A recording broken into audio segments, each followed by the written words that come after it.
Hi everyone, welcome back to my YouTube channel. And guys, आज मैं share करने वाली हूँ आपके साथ डीएलएड फर्स्ट सेमेस्टर का इंटर्नशिप फाइल, क्योंकि बहुत से लोगों ने मुझसे बोला कि मैम डीएलएड फर्स्ट सेमेस्टर की इंटर्नशिप फाइल प्रोवाइड कर दीजिए, तो इसलिए मैं आपके साथ शेयर कर रही हूँ। तो इसमें आप देख सकते हो किस तरीके से बनाया जाता है। फर्स्ट आपको जो पेज होता है, जो आपको इस तरीके से थोड़ा डेकोरेटिव बना सकते हो, और यहाँ पे मान लीजिए जो भी आपका प्राइमरी स्कूल का नाम है या प्राइमरी स्कूल जो भी है वहाँ पे आप लिखेंगे। एंड देन ये जो यहाँ पे जो पोर्शन है, इसमें आप अगर किस ज़िले में हैं और किस जगह आपका प्राइमरी स्कूल है वो लोकेशन बता सकते हो यहाँ पे। एंड इस तरीके से अगर ड्राइंग बनाना चाहते हो तो आप ड्राइंग भी बना सकते हो। और नीचे आप अपना पेज में अपना इंट्रोडक्शन दे सकते हो कि your name, college name, roll number and DElEd year आपको मेंशन करना ज़रूरी है। और एक और एक्स्ट्रा पेज अगर आप चाहते हो तो ऐड कर लीजिएगा, थोड़ा अलग लगेगा। और एक्नॉलेजमेंट हम लिखते हैं जब हम फाइल या फिर प्रोजेक्ट बनाते हैं, तो आप यहाँ पे एक्नॉलेजमेंट लिख सकते हो, जिसे हिंदी में अभिस्वीकृति कहते हैं। और इसमें आप किस तरीके से लिख सकते हो कि जैसे कि मैं अपना नाम लिखेंगे, मैं अपने सभी अध्यापक जो भी अध्यापक हैं, प्रधानाचार्य हैं, को आभार प्रकट करना चाहती हूँ या चाहता हूँ कि उन्होंने मुझे ट्रेनिंग के दौरान बहुत सहयोग दिया। तो आप इस तरीके से अपनी लैंग्वेज में लिख सकते हो। और विशेषकर जो आपके प्राइमरी स्कूल के टीचर हैं, जैसे कि सहायक अध्यापिकाओं ने, जिन्होंने ट्रेनिंग के बीच मुझे पूर्ण रूप से सहयोग दिया, और मैं उनका भी धन्यवाद करना चाहती हूँ या चाहता हूँ। और मैं प्रधानाचार्य जो प्रधानाचार्य हैं या आचार्य जी हैं को बहुत बहुत धन्यवाद देना चाहती हूँ, जिन्होंने ट्रेनिंग के दौरान मुझे बीच बीच में सहयोग दिया और निरीक्षण किया, पूरी जानकारी प्रोवाइड की। तो आप इस तरीके से धन्यवाद लिख सकते हो अपनी लैंग्वेज में। एंड यहाँ पे आप अपना नाम लिख सकते हो, डीएलएड ईयर लिख सकते हो, फिर आप लिख सकते हो कि प्रशिक्षु शिक्षक। ठीक है, नेक्स्ट आते हैं। अब ये आपका इंडेक्स वाला पेज होता है, या तो आप इसको प्रिंट आउट भी करा सकते हो। जो आपको कॉलेज से एक पेज मिलता है जिस पे आपको मार्क्स लेना होता है, जो नंबर मिलता है 100, तो वो आपको यहाँ पे लिखा हुआ ऑलरेडी मिलेगा। अगर इन केस नहीं मिलता है तो आप ये अलग से बना सकते हो, और वैसे ज़रूरत नहीं है। और यहाँ पे उस पर भी क्या होता है कि प्रधानाध्यापिका का प्रधानाचार्य का नाम होगा और हस्ताक्षर मोहर लगाना होगा, तभी पता चलता है कि आपने इंटर्नशिप की है। चले, मैं थोड़ा फास्ट बता रही हूँ क्योंकि बहुत ज़्यादा बड़ा है, तो मुझे एक ही वीडियो में कंप्लीट करना है। मैं नहीं चाहती कि आपको एक और पार्ट में देखना पड़े।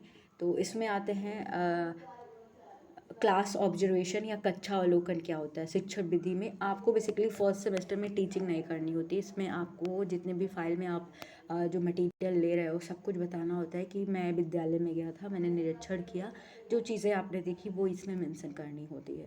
तो कक्षा अवलोकन में क्या होता है, पहले तो आप इंट्रोडक्शन बताइए कि व्हाट इज़ कक्षा अवलोकन। तो कक्षा अवलोकन का अर्थ है कक्षा प्लस अवलोकन। इसमें तात्पर्य है कि कक्षा का अर्थ है कमरा और अवलोकन का अर्थ होता है निरीक्षण करना। अर्थात कक्षा अवलोकन का अर्थ है कक्षा में हो रही गतिविधियों का निरीक्षण करना होता है। और कक्षा अवलोकन में कक्षा से संबंधित सभी गतिविधियों की बातों की जानकारी प्राप्त करना, जो हमारी सहायता करता है और कक्षा की अच्छाइयों एवं कमियों की जानने में मदद करता है। ठीक है, और बात करें तो क्लास अवलोकन के दौरान हमारे द्वारा प्राप्त जानकारी से ज्ञात होता है कि विद्यालय में कक्षा शिक्षण में रुचिकर एवं प्रभावशाली बनाने के लिए निम्नलिखित प्रयास किए गए। तो आपने जो ऑब्जर्व किया वो चीज़ें यहाँ पे लिखेंगे। पहले तो कक्षा का वातावरण, जो इन्वायरमेंट ऑफ क्लास है, वो आप बताएंगे। तो इसमें आप लिख सकते हो कि ये जो क्लास शिक्षण है या क्लास टीचिंग है को रुचिकर बनाने के लिए विद्यालय की दीवारों पर विशेष संबंधित पाठ्यक्रमों जैसे कि टीएलएम लगे होते हैं, और नैतिक ज्ञान शिक्षा से संबंधित रंगीन चित्रकारी की गई है। ये सबके लिए कॉमन है, क्योंकि प्राइमरी स्कूल सभी ज्वाइन करेंगे तो वहाँ पे आपने सबने देखा होगा। तो मैं आपको ये सजेस्ट करूँगी, आप एज इट इज़ इसको लिख सकते हैं। जो चेंज करना है वो मैं आपको अलग से बताऊँगी। तो इसमें आप ये लिख सकते हो। ठीक है, अगर स्क्रीनशॉट लेना है तो लिख सकते हो, अदरवाइज़ पीडीएफ आपको मिल जाएगी। कमेंट सेक्शन में कमेंट कर दीजिएगा, मैं आपको प्रोवाइड कर दूँगी जिसको भी चाहिए। ठीक है, फिर आते हैं कक्षा में प्रकाश की उचित व्यवस्था की गई है, ये सभी को पता है, जिससे कि बच्चों को आसानी से श्यामपट्ट और किताबों में लिखी पाठ्यवस्तु को देखने में सहायता मिल जाती है। तो विद्यालय में प्रत्येक कक्षा इस प्रकार व्यवस्थित है जिससे कक्षा में हो रही गतिविधियों अथवा क्रियाकलापों से दूर कक्षा के बच्चे प्रभावित नहीं होते हैं। एंड हाँ, रही बात आपको डीएलएड सेकेंड सेम की भी चाहिए, डीएलएड थर्ड सेम की भी चाहिए, तो उसकी भी फाइल मैंने ऑलरेडी अपलोड की है, आप चेक कर सकते हो। अब आते हैं बैठक व्यवस्था क्या होती है। तो बैठक व्यवस्था की बात करें तो सीटिंग अरेंजमेंट क्या होती है। तो विद्यालय में कक्षा 1 से 5 तक के विद्यार्थियों के बैठने के लिए बेंच व डेस्क की व्यवस्था की गई है, और कक्षा में शिक्षण के लिए सामग्री उपलब्ध है, और प्रत्येक कक्षा में शिक्षण के लिए ब्लैक बोर्ड की व्यवस्था है। तो ये बेसिक है, सबको पता है, तो आप वो लिख रहे हो। और विद्यार्थियों को अपनी कॉपी किताबों के बैग के साथ बेंच पर रखने के लिए जगह ना रखें, इसलिए बेंच की छोटी अलमारी बनाई गई है, ताकि जो लिखने के लिए जो चीज़ें होती है उस पर ना, नीचे अलमारी भी बनी है, आपने सबने ऑब्जर्व किया होगा, जिससे कि उनकी सामग्री सुरक्षित रहे। वायु अंदर आए इसलिए विभिन्न हवादार खिड़कियों की व्यवस्था की गई क्लास में, और प्रवेश के लिए दरवाजे भी उपलब्ध हैं। अब आते हैं कक्षा में क्लीननेस या जो स्वच्छता की व्यवस्था कैसी होनी चाहिए। तो विद्यालय की कक्षा की स्वच्छता पर विशेष ध्यान दिया जाता है, और सफाई कर्मी प्रतिदिन सफाई करने आते हैं, और बच्चों को भी स्वच्छता का ज्ञान कराया जाता है, और बच्चों को अपने खराब जो खराब कागज़ वगैरह होता है उसको कूड़ेदान में फेंकने के लिए बताया जाता है, और बच्चे भी अनुशासन से कक्षा में गंदगी नहीं करते, और गंदगी स्वयं कूड़ेदान में डालते हैं, डस्टबिन में डालते हैं। ये ऐसा सबने ऑब्जर्व किया होता कि डस्टबिन अलग से होता है जिसमें वही बच्चे डालने जाते हैं। नेक्स्ट देख सकते हैं कक्षा में अनुशासन या डिसिप्लिन कैसा होना चाहिए, क्लास डिसिप्लिन कैसा होना चाहिए। तो कक्षा में प्रवेश करने से पूर्व सभी छात्र जो होते हैं पंक्तिबद्ध होकर छोटे बड़े क्रम में खड़े होकर प्रार्थना करते हैं, ठीक है। मतलब एक लाइन में खड़े हो जाते हैं, मतलब छोटे बड़े क्रम में हाइट वाइज। एंड प्रार्थना के पश्चात सभी छात्र कक्षा में पंक्तिबद्ध होकर जाते हैं, और सभी छात्र अपने अपने बेंच पर जो शांतिपूर्वक बैठ जाते हैं, और कक्षा अध्यापिका के आने पर अभिवादन, जो क्लास टीचर होता है उसको नमस्कार या गुड मॉर्निंग बोलते हैं। सभी शिक्षिकाएं विद्यालय की समय सारणी के अनुसार कक्षा में जाकर पढ़ाती हैं, और कक्षा में से बाहर जाने के लिए विद्यार्थी शिक्षिकाओं की अनुमति लेते हैं। मतलब वो बोलते हैं ना, बच्चे पूछते हैं कि बाहर जाएं कि नहीं, और समय से कक्षा में जो नहीं क्लास में आ जाते हैं। सभी जो स्टूडेंट्स होते हैं यूनिफॉर्म में होते हैं। अब विद्यालय द्वारा प्रत्येक कक्षा के बच्चों को यूनिफॉर्म, जूते, बैग भी दिए जाते हैं, और सभी प्रतिदिन उसे पहन कर आते हैं, और शिक्षिकाओं द्वारा पढ़ाया लिखवाया गया कार्य को सभी बच्चे अपनी अपनी कार्य पुस्तिका में करते हैं, और अध्यापिका से उसकी जांच भी करवाते हैं। नेक्स्ट आते हैं टीचिंग मेथड। आप सभी ने पढ़ा होगा कि टीचिंग मेथड कैसा होना चाहिए।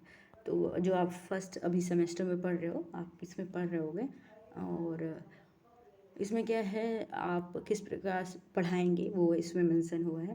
तो पहला प्रश्नोत्तर विधि आता है, प्रश्न पूछ के पढ़ाया जाता है, आप इसको देख सकते हो। नेक्स्ट आता है व्याख्या विधि, लेक्चर मेथड, क्वेश्चन वाला मेथड हो गया आपका, व्याख्या विधि हो गया। और नेक्स्ट है कहानी कथन विधि होती है, कहानी के माध्यम से भी आप पढ़ा सकते हो। और स्पष्टीकरण विधि भी आप स्पष्टीकरण विधि से भी पढ़ा सकते हो। एक्सप्लेन वाद विवाद विधि, मतलब वाद विवाद विधि से भी पढ़ा सकते हो। तो ये टीचिंग मेथड्स है, ठीक है। तो आई होप ये आपको क्लियर हो गया होगा। नेक्स्ट आते हैं, आपको हर जब मतलब कोई भी एक पॉइंट लिख रहे हो, जैसे कि मैंने बताया इसमें आपने क्या लिखा, कक्षा अवलोकन। अब इसके बाद आपका समालोचना करना ज़रूरी है कि आपने क्या क्या कमियां पाई और क्या क्या सुधार कर सकते हो, हर एक पेज के नीचे लिखना ही अनिवार्य है। जैसे कि विद्यार्थियों के गृह कार्य नियमित रूप से दिया जाता है, ठीक है, ये तो सही है। सभी अध्यापिकाएं प्रतिदिन विद्यार्थी को स्वच्छता आदि के लिए प्रेरित करते हैं, ठीक है, जिन पर कुछ ही बच्चे ध्यान देते हैं। तो यहाँ पे मैंने किया है ना कि कुछ ही बच्चे ध्यान देते हैं, और कक्षा में पढ़ाई समय सारणी के अनुसार किया जाता है। तो ये समालोचना आपको लिखना है। जैसे कि अब छात्र प्रोफाइल लिखना है, तो छात्रों की प्रोफाइल को आप किस तरीके से लिखेंगे, बस आपको वो नोट करना है। इसमें आप एज इट इज़ नहीं कॉपी पेस्ट कर सकते, क्योंकि ये डेटा अलग है और आपका डेटा अलग होगा, क्योंकि विद्यालय अलग है और ये फाइल अलग है। जो चीज़ें सेम लिखनी है मैं आपको बताऊँगी। जैसे इसमें आपको क्या लिखना है, इस प्रकार बनाई जाती है, और आपको कॉलम बनाना है। जैसे कि एक में आपको क्रम लिखना है, सीरियल नंबर, एक में आपको स्टूडेंट्स नेम, माता का नाम, पिता का नाम, और उसके इंटरेस्टेड यानी खेल में, किस खेल में वो इंटरेस्टेड है, रुचि लिखनी है। जैसे कि नाम लिखा, ठीक है, और सभी बच्चों का, मान लीजिए आप क्लास फर्स्ट के बच्चों का कर रहे हैं, तो किसी भी एक क्लास के बच्चों का ले लीजिए। तो कक्षा 1 के छात्रों का ले लिया आपने, तो इस तरीके से आप इसमें ये ध्यान रखिए कि आप अपने स्कूल के बच्चों के नाम और रुचि लिखेंगे। कि जैसे मान लीजिए एक बच्चा है नितिन, उसको क्रिकेट पसंद है, लूडो पसंद है, उसके माता पिता का नाम लिखना ज़रूरी है। तो ये आप अपने स्कूल के अकॉर्डिंग लिखेंगे।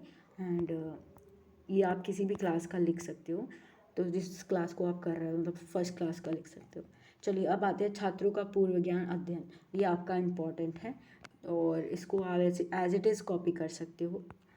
ठीक है, इसको आप एज इट इज़ कॉपी कर सकते हो क्योंकि बच्चों का लेवल सेम है, क्लास 1 के क्लास 2 के आप भी वही चीज़ें कर रहे हो, तो ये फाइल सेम बनेगी। ये वाला जो कंटेंट है आप सेम लिख सकते हो। इसमें क्या होता है कि विद्यार्थियों के पूर्ण ज्ञान से तात्पर्य क्या होता है, विद्यार्थी के स्तर से है, यानी जिस लेवल का है, अर्थात विद्यार्थी का शिक्षण स्तर कितना है, यानी कितना उसको ज्ञान है, और विद्यार्थी को पिछली कक्षा में कितना ज्ञान, मतलब पिछली कक्षा का कितना ज्ञान है, इसको पता करने के लिए उनका मौखिक लिखित परीक्षाएं कराई जाती हैं, जिससे कि विद्यार्थी क्या करता है, शैक्षिक स्तर स्पष्ट और पता चल जाता है, स्पष्ट स्तर का पता चल जाता है। और मैंने भी क्या किया, यहाँ पे आपको लिखना है कि मैंने भी विषय अनुसार कुछ प्रश्नों की रचना की तथा उन्हें विद्यार्थियों से कक्षा में पूछा। ये प्रश्न उनकी पिछली कक्षा के स्तर के थे, जैसे कि छात्र छात्राओं से पूछे गए प्रश्न अत्यंत स्पष्ट भाषा में थे तथा उनका स्तर के अनुसार थे। ठीक है, ऐसा नहीं है कि आप कक्षा 1 के बच्चों से आप पूछोगे कि ह्यूमन बॉडी के बारे में बताओ, डिटेल में स्ट्रक्चर बनाओ, नहीं। मौखिक प्रकार से लिए गए पूर्व ज्ञान परीक्षा से यह ज्ञात हुआ कि कक्षा में कुछ छात्र छात्राएं प्रखर बुद्धि के हैं, थोड़े बुद्धिमान ज़्यादा हैं, और तो कुछ छात्राएं मंद बुद्धि के हैं। तो ऑब्वियसली एक जैसे सभी बच्चे नहीं होंगे। और तो कक्षा 1 के बारे में आपने पूर्व ज्ञान, आपको सभी क्लास के पूर्व ज्ञान लेना है क्योंकि आप सभी क्लास में विजिट किए हो। तो कक्षा 1 के बारे में आप क्या लिखोगे कि प्रत्येक कक्षा के छात्रों के पूर्व ज्ञान के अध्ययन से ये पता चला कि छात्रों को हिंदी में अ से ज्ञ तक वर्णमाला, अंग्रेजी में A to Z जो आती स्पेलिंग आती है, वह गणित में 1 to 30 तक गिनती, तथा कुछ बच्चों को 1 से 100 तक गिनती आती है जो ट्यूशन वगैरह लेते थे, तथा कुछ बच्चों को फलों तथा सब्जियों के नाम का बोध है। और प्राथमिक विद्यालय में कक्षा 1 के कुछ बच्चों को विभिन्न विषयों से संबंधित जानकारी निम्नलिखित है, आप यहाँ पे लिख सकते हो विषय के बाद ये क्या जानकारी, जैसे कि क्रम संख्या लिखोगे, छात्र छात्रा का नाम, विषय और पूर्व ज्ञान।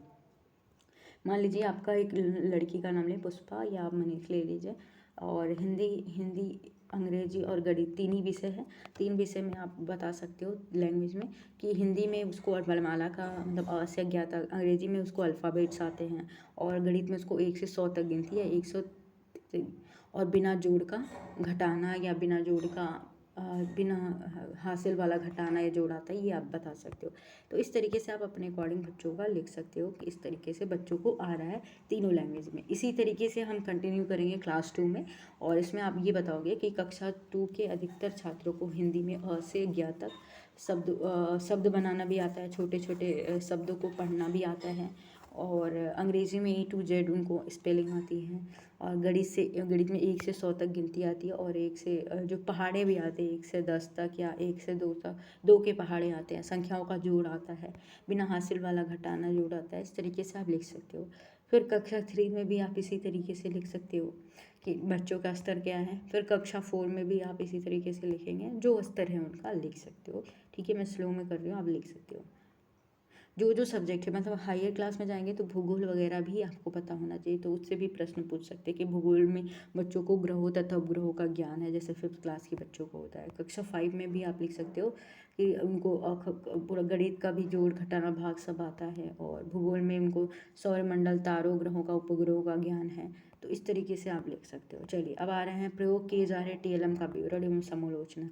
इसमें आपको ये लिखना है कि TLM कैसा होना चाहिए। TLM आपका क्या होता है, टीचिंग लर्निंग मटेरियल, जो कि टीचिंग का एक बहुत ही इम्पोर्टेंट मटेरियल फैक्टर है, कह सकते हैं।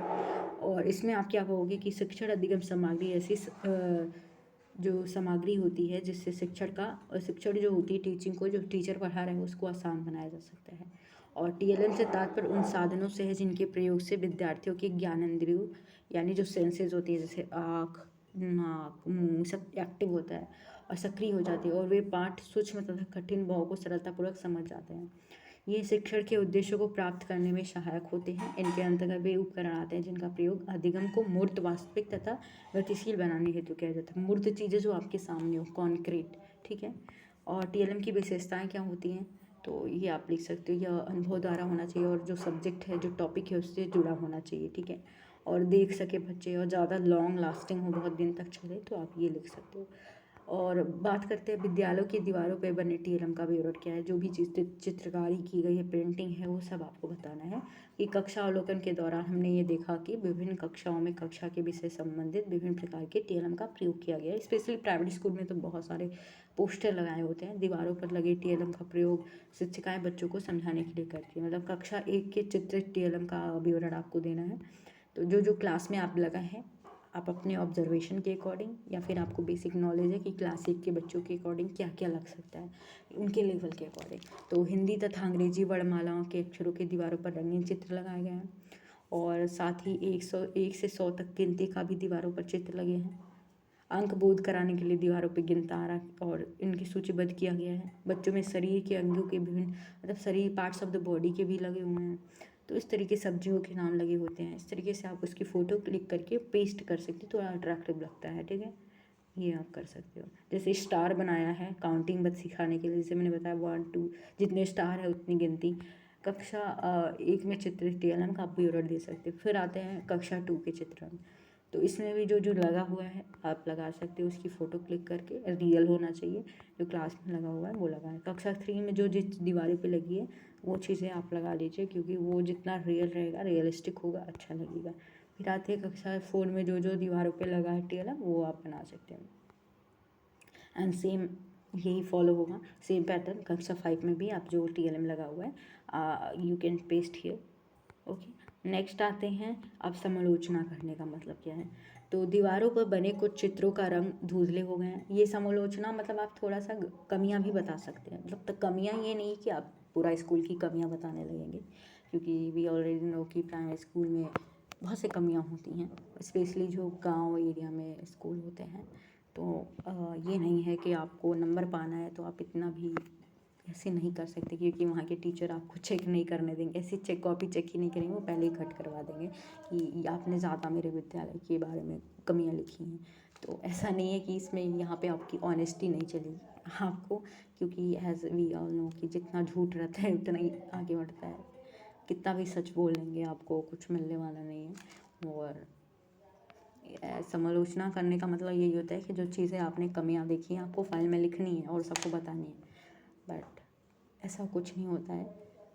समालोचना का टीचर साइन ही नहीं करेंगे अगर आप ऐसा कॉपी में लिख लोगे। कोई भी नहीं चाहेगा कि उसके विद्यालय के बारे में ऐसा लिखा जाए। पहले ही वो कट करवा के आपको करेक्ट करवा लेंगे, नहीं तो आपके नंबर डिडक्ट कर देंगे। ठीक है, तो ये आपको लिखना ज़रूरी है, क्योंकि झूठ ही चल रहा है।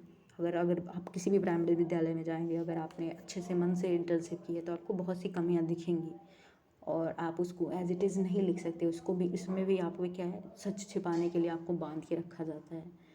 तो वो मत लिखिएगा। थोड़ा थोड़ा नेगेटिव पॉइंट्स नहीं थोड़े ही लिखने हैं। जैसे कि दीवार पे रंग भरने की आवश्यकता है। कुछ चित्रों में वो चित्र रंग भरने के कारण छात्रों को वास्तविक पदार्थों का समझने में छात्रों की समझ चिंतन की स्थिति बन सकती है, और छात्रों को पाठ्य पुस्तक को समझाने के लिए जैसे बहुमान क्षेत्र आदि की संख्या में बढ़ाई जा सकती है। तो आप थोड़ा सा क्या सजेशन दे सकते हो। मतलब समालोचना का मतलब नहीं कि आप पूरा उनके विद्यालय के बारे में ही जो रियल आपने देखा वो भर देंगे, नहीं। नेक्स्ट आते हैं रेमेडियल टीचिंग विधि एवं समालोचना। रेमेडियल टीचिंग मतलब आपने पढ़ा होगा डायग्नोसिस एंड रेमेडी। डायग्नोसिस और रेमेडी दोनों डिफरेंट होता है। मान लीजिए कोई बच्चा पढ़ने में कमज़ोर है, पहले तो ये समझिए, कोई बच्चा कमज़ोर है पढ़ने के लिए, तो आप क्या करोगे, डायग्नोसिस करोगे, उपचार लेना का निदान। पहले तो आप समस्या का पता लगाओगे, ठीक है, आप जो डायग्नोसिस करोगे, देन डायग्नोसिस के बाद आप रेमेडियल दोगे। रेमेडी मतलब दोगे, उसकी ट्रीटमेंट दोगे। तो ये होता है फ़र्क रेमेडी और डायग्नोसिस में। तो रेमेडियल टीचिंग का अर्थ है उपचारात्मक शिक्षा, यानी आप उपचार कर रहे हो। पहले तो आपने निदान देखा कि ये बच्चा कमज़ोर है, देन आपको उसको रेमेडी दोगे, ट्रीटमेंट दोगे। जैसे डॉक्टर पहले डिजीज़ के बारे में पता लगाता है, देन उस डिजीज़ को दूर करने के लिए क्या ट्रीटमेंट करता है, तो वो आपका रेमेडियल होता है, समझिए। और एक होता है डायग्नोसिस। तो ये प्रोसेस आपको याद होना चाहिए, पहले डायग्नोसिस होता है देन रेमेडियल आता है। तो रेमेडियल क्या होता है, उपचारात्मक शिक्षण होता है। एक डॉक्टर की भांति जब एक अध्यापक देखता है कि विद्यार्थियों का जो वचन है त्रुटिपूर्ण है, वह पढ़ने में अटकता है, वह ज्ञान प्राप्ति में कोई मतलब कोई अन्य कठिनाई होती है, तो वो इन दोनों कारणों का पता लगाता है, तो इसको डायग्नोसिस कहते हैं। जब वो पता लगाता है। तो दूसरे शब्दों में वह छात्र के किसी भी विषय की कमजोरी को या कमी को निदान करते हैं। निदान करने के पश्चात वे विभिन्न उपचारिक विधियों की सहायता से जो कमजोरी होती है बच्चों की, बालक के कमजोरियों को दूर करते हैं। और रेमिडियल टीचिंग या उपचारात्मक शिक्षण हमेशा निदानात्मक प्रशिक्षण के परीक्षण के बाद होता है। जैसे कि अभी मैंने बताया, निदानात्मक मतलब डायग्नोसिस के बाद ही किया जाता है, क्योंकि निदान द्वारा समस्याओं को पहले भली भांति समझा जाता है। उसके पश्चात छात्र छात्राओं की कमजोरी वाले क्षेत्र अर्थात जिस क्षेत्र में वो कमजोर है उसका उपचार करके सुधार किया जाता है। इसके महत्व तो बहुत है और ये आपका इम्पॉर्टेंट है। ये आपके सुपर टेट यूपी टेट में भी पूछा जा सकता है ये question, remedial diagnosis teaching methods. तो आप ये फाइल बनाने के अकॉर्डिंग ऐसे मत पढ़िए कि बस फाइल बनानी है। आप इसको फर्स्ट सेमेस्टर का ऐसा पढ़िए कि आप सुपर टेट में आपके काम आएगा। जो भी आप टीचिंग पढ़ रहे हो, टीचिंग मेथड्स पढ़ रहे हो, टीचिंग मैगजीन्स पढ़ रहे हो, शिक्षण कौशल पढ़ रहे हो, टीचिंग स्किल्स पढ़ रहे हो, और ये सारे इम्पॉर्टेंट है। मैं अभी आपको बता रही हूँ आपकी सुपर टेट एग्ज़ाम में बहुत इम्पॉर्टेंट है। तो अभी से आप वो सीडीपी के नोट्स और टीचिंग वाले हिंदी के, विज्ञान के, आप उस एम से पढ़िए कि आपको सुपर टेट क्वालिफाई करना है। तो डीएलएड वाला ही सिलेबस होता है। नेक्स्ट आते हैं मंद बुद्धि एवं पिछड़े बालकों के उपचारात्मक शिक्षण की बात करें तो आपको यहाँ पे इस तरीके से लिखना है, ठीक है। इसकी पीडीएफ आपको मतलब लिंक मिल जाएगी, आप कमेंट कर सकते हो। और इस तरीके से आप क्या क्या आप मेथड यूज़ किए किसी को रेमेडियल टीचिंग देने के लिए। नेक्स्ट आता है समालोचना, आपको लिखना ही है। और विद्यालय की प्रोफाइल की बात करें तो इसमें आपको विद्यालय का प्रोफाइल का मतलब क्या है, विद्यालय के बारे में लिखना है कि किस विद्यालय कहाँ का नाम क्या है, ज़िला क्या है, और शिक्षकों का विवरण की कौन प्रधान अध्यापक है और कौन सहायक अध्यापक है, और महिला है या उनका जेंडर क्या है वो आपको लिखना है। अब आते हैं विद्यालय की स्थिति लिखना है कि कहाँ पे है, लोकेशन कहाँ पे है, सड़क के किनारे है, और विद्यालय का वातावरण कैसा है, विद्यालय में स्वच्छता कैसी है, छात्रों का विवरण भी आपको बताना है कि छात्रों की संख्या कितनी है, छात्रा की संख्या कितनी है, यानी छात्र की संख्या कितनी है, और टोटल स्टूडेंट कितने हैं क्लास 1 में, 2 में, 3 में। इस तरीके से आपको कॉलम बना के आप लिख सकते हो और अपने विद्यालय की फ़ोटो भी लगा सकते हो। भौतिक संसाधनों की स्थिति मतलब जो सामान है, जैसे कि ये भी इम्पॉर्टेंट है, ठीक है। ये आप अपने थर्ड सेमेस्टर में या फोर्थ सेमेस्टर में पढ़ोगे। ये भौतिक संसाधन, जल की व्यवस्था है, शौचालय है, कमरे व पंखे हैं, फर्नीचर कैसा होना चाहिए, ये आप अपने फोर्थ सेमेस्टर में पढ़ोगे, ठीक है। और बातें हैं भौतिक संसाधनों की स्थिति कैसी है, जल की व्यवस्था कैसी है, शौचालय, कमरे, सेम वही चीज़ें हैं जो अभी मैंने लिखा है वही है, ये डबल पेज हो गया है, सॉरी। तो खेलने के लिए मैदान कैसा है वो आप इंट्रोडक्शन दोगे। मध्याह्न भोजन कैसा, मिड डे मील, ये इम्पॉर्टेंट है, इससे क्वेश्चन आपके यूपी टेट सुपर टेट में आता है। कब शुरू किया गया था, 1995 में, और अभी इसका नाम बदल दिया गया है। मध्याह्न भोजन, ये जो मिड डे मील है इसको पीएम पोषण योजना नाम बदल के रख दिया गया। और पुस्तकालय की सुविधा की बात करें तो पुस्तकालय है और कितनी बुक्स हैं, और उसके बाद आप समालोचना करोगे, ठीक है। अब आते हैं शैक्षिक गतिविधियों का क्रियान्वयन, अभिलेखीकरण। और ये अभिलेख वाला ना आपका बहुत इंपॉर्टेंट है। आपका फोर्थ सेमेस्टर में जो अभिलेख वाला टॉपिक है ना, टाइप्स ऑफ अभिलेख पढ़ोगे ना, तो उसमें संचयी अभिलेख, ये सारे आपके इम्पोर्टेंट है। तो आप ये इम्पोर्टेंट समझ के आप फोर्थ सेमेस्टर के लिए पढ़ सकते हो। तो इसमें आपको बताना है कि अभिलेख विभिन्न प्रकार के खेल कूद हैं, बाल सभा है, ये आपके को करिकुलम एक्टिविटी जो होती है, व्यायाम होता है, मीना मंच होता है, और उसकी इमेज भी लगा सकते हैं, जैसे पीटी करते हुए बच्चे। फिर आपका क्रिसमस डे सेलिब्रेट हुआ तो वो लगा सकते हो, जिस मंथ में आपका हो रहा है, जो फंक्शन वहाँ पे हो रहा है वो आप लगा सकते हो।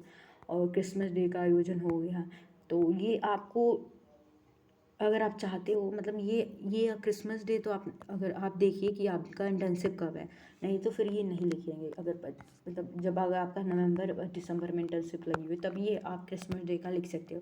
और इस समय अगर मान लीजिए लगा हुआ है तो आप जो अपने अकॉर्डिंग लिख सकते हो कि बैसाखी का सेलिब्रेशन हुआ और फिर इंडिपेंडेंस डे सेलिब्रेट हुआ, तो इसके बारे में आप लिख सकते हो। और विद्यालय में ये आपको लिखना है, विद्यालय में रैलियों का आयोजन होता है, और शैक्षिक गतिविधियों का अभिलेखीकरण भी लिख सकते हो कि ये आप लिख सकते हो। चलते आते विद्यालयी अभिलेखों का विवरण। विद्यालयी अभिलेखों का विवरण मतलब कितने फाइल्स हैं वहाँ पे, जैसे कि मान लीजिए कि जो टीचर्स को सहायता प्रदान करते हैं, जैसे कि प्रवेश पंजिका होता है और पत्र व्यवहार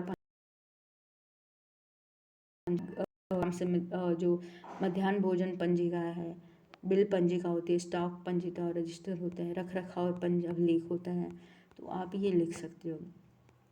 पत्र व्यवहार पंजिका है, स्वेटर वितरण पंजिका है, शिक्षक डायरी, ये सब आपका 4th सेमेस्टर में इम्पॉर्टेंट है। छात्र उपस्थिति आप पंजिका किस तरीके से बनती है आप यहाँ पे बता सकते हो। इसमें छात्र क्रम संख्या क्रमांक लिखा जाता है, छात्र नाम छात्र छात्रा का और छात्र रजिस्ट्रेशन नंबर, दिनांक, उपस्थिति, अनुपस्थिति, अवकाश, इस तरीके से 3 कॉलम बना के आप तीनों में 3-3 पॉइंट लिखेंगे। तो इस तरीके से आप लिख सकते हो।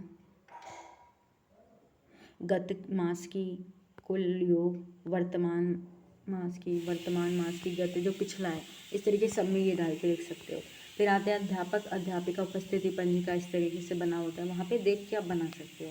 पाठ्य पुस्तक विवरण पंजिका, इस तरीके से कि कौन सा विद्यार्थी का नाम है, पुस्तक का नाम क्या है, लेखक का नाम है, दिनांक क्या है और बच्चे ने कब लिया है हस्ताक्षर। ड्रेस वितरण पंजिका में भी आप डाल सकते हो। बाल गणना पंजिका, स्वास्थ्य पंजिका होती है, अर्धवार्षिक परीक्षा फल पंजिका होती है, और इस तरीके से आप बिल बुक जो है पंजिका है वो डाल सकते हो। मिड डे मील वाला आप डाल सकते हो कि नामांकन कितने बच्चों ने किया है, ठीक है। और मिड डे मील वाला जो योजना है उसकी फ़ोटो लगा सकते हो या फिर लिख सकते हो जो मेन्यू है क्या क्या बनता है, इस तरीके से। उसके बाद आते हैं रजिस्टर, SMC रजिस्टर जो आता है, स्कूल मैनेजमेंट कमेटी, ये पूछा जाता है, इम्पोर्टेंट है आपके यूपी टेट में भी, सुपर टेट के लिए भी। अब आते हैं पाठ्य सहगामी क्रियाएं, जो क्रियाकलाप होते हैं वो डाल सकते हो आप, ठीक है। थोड़ा मैं फास्ट कर रही हूँ क्योंकि ये वीडियो बहुत लंबी हो जाएगा। तो आप अपने विद्यालय का नाम लिख सकते हो, क्या क्या एक्टिविटीज़ कराई जाती है, सांस्कृतिक कार्यक्रम होता है, प्रोजेक्ट कार्य होता है, वृक्षारोपण होता है, और वो उसकी फ़ोटो लगा सकते हो, ठीक है। जो जो काम होता है वो आप डाल सकते हो। अब आते हैं सामुदायिक सहभागिता या SMC के बारे में आपको लिखना है कि स्कूल मैनेजमेंट कमेटी में कितने सदस्य होते हैं। पहले तो इसमें 15 सदस्य थे, वर्तमान में 16 सदस्य हो गए, और इसके मुख्य कौन होते हैं, सदस्यों का विवरण देना है, और इसकी मीटिंग कब होती है, 2 वर्ष के प्रत्येक 2 वर्ष बाद होती है बैठक जो होती है। SMC का क्या कार्य क्या होता है, और जो भी कार्य होता है आप यहाँ पे लिख सकते हो, और उसके बाद समालोचना कर सकते हो, ठीक है। तो ये ओवरऑल फाइल था DLA 1st सेमेस्टर का, एंड आई होप आपके लिए वीडियो हेल्पफुल रही होगी। अगर वीडियो अच्छी लगती है तो अभी तक आपने चैनल को सब्सक्राइब नहीं किया है तो please do like share and subscribe. Thank you.